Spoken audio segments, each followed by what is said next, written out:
gedirəm. Gətir öpüm Quranı, ana əskər gedirəm. Söylə xeyir duanı, ana əskər gedirəm. Gətir öpüm Quranı,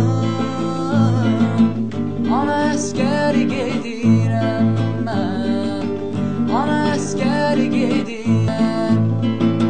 Üç rəngli bayrağımı dönə dönə öpərəm. Yurdun hər qarışını candan əziz bilərəm. Ana əskər gedirəm. Sil gözünün yaşını, uca saxla başını. Sevdim vətəndaşını, ana əskər gedirəm mən, ana əskər gedirəm.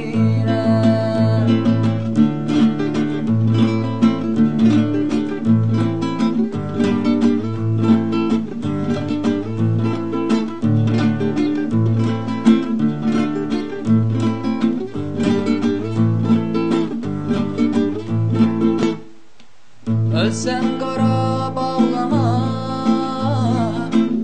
oğul deyib ağlama.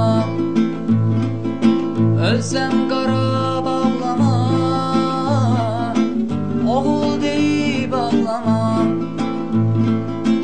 Tanrımıza qarğıma,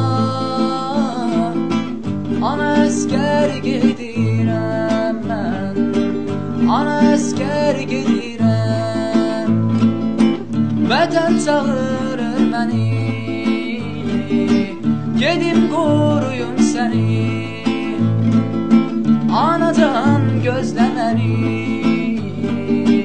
indi əskər gedirəm mən, indi əskər gedirəm. Vətən çağırır məni, gedim qoruyum səni.